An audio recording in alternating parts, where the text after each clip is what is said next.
On va parler de chasse au trésor géopolitique, parce qu'en fait, c'est vraiment ça. C'est l'économie des 20-30 prochaines années se décidera à partir de ces minéraux stratégiques qui se trouvent au Congo. Et l'une des raisons pour lesquelles Joe Biden arrive en Angola, est arrivé hier soir, c'est précisément pour signer et continuer à investir dans un chemin de fer qui part de la côte angolaise et qui va jusqu'au cœur, jusqu'au Kivu, jusqu'au cœur du Congo, où se trouvent précisément les principales ressources minérales. Vous le voyez sur la carte, c'est un chantier gigantesque. Il y a 1500 kilomètres de voies ferrées à construire entre Lobito et Kolwezi.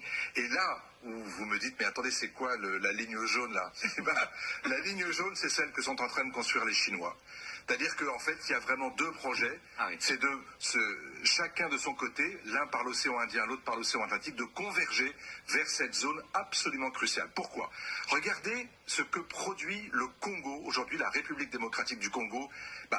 C'est le premier déjà producteur africain de cuivre, c'est considérable. C'est aussi le premier producteur mondial de cobalt, la première réserve mondiale de coltan, la 7e réserve mondiale de lithium, et toutes ces matières premières, ces minéraux et d'autres terres rares sont indispensables à la fois pour l'économie numérique, pour faire les composants électroniques, mais également pour l'économie de la voiture électrique et de tout ce qui sera électrisé plus tard, c'est-à-dire l'économie verte, le lithium. Est-ce que ça veut dire ça, ces images, que Joe Biden assume la confrontation avec la Chine? Absolument. Et ce qui est incroyable, c'est qu'il le fait de façon plutôt cash, si je peux me permettre l'expression, parce que par exemple dans le briefing de la Maison-Blanche qui a eu lieu juste avant son départ, quand on posait la question, mais attendez, c'est clairement un projet contre la Chine, il disait, attendez, ils ont déjà 80% de ce marché-là sur le Congo. Ils ont pris une longueur d'avance sur nous, indiscutablement. Mais nous, faire en sorte que 100% des productions ne partent pas en Chine, c'est l'objectif de la prochaine administration,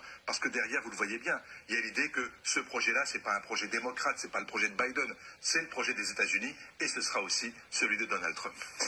On va parler de chasse au trésor géopolitique, parce qu'en fait, c'est vraiment ça. C'est l'économie des 20-30 prochaines années se décidera à partir de ces minéraux stratégiques qui se trouvent au Congo.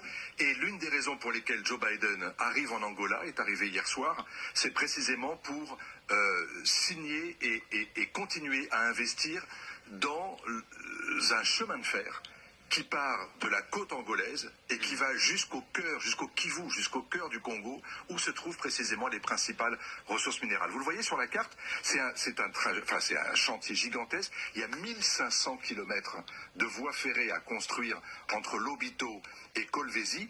Et là où vous me dites, mais attendez, c'est quoi la ligne jaune là? La ligne jaune, c'est celle que sont en train de construire les Chinois. C'est-à-dire qu'en fait, il y a vraiment deux projets. C'est chacun de son côté, l'un par l'océan Indien, l'autre par l'océan Atlantique, de converger vers cette zone absolument cruciale. Pourquoi? Regardez ce que produit le Congo, aujourd'hui la République démocratique du Congo. C'est le premier déjà producteur africain de cuivre, c'est considérable. C'est aussi le premier producteur mondial de cobalt, la première réserve mondiale de coltan, la 7e réserve mondiale de lithium, et toutes ces matières premières, ces minéraux et d'autres terres rares sont indispensables à la fois pour l'économie numérique, pour faire les composants électroniques, mais également pour l'économie de la voiture électrique et de tout ce qui sera électrisé plus tard, c'est-à-dire l'économie verte. Le lithium. Est-ce que ça veut dire ça? C'est clairement un projet contre la Chine. Et ils disaient, attendez, ils ont déjà 80% de ce marché-là sur le Congo. Ils ont pris une longueur d'avance sur nous, indiscutablement. Mais nous, faire en sorte que 100% des productions ne partent pas en Chine, c'est l'objectif de la prochaine administration. Parce que derrière, vous le voyez bien, il y a l'idée que ce projet-là, c'est pas un projet démocrate, c'est pas le projet de Biden, c'est le projet des États-Unis, et ce sera aussi celui de Donald Trump.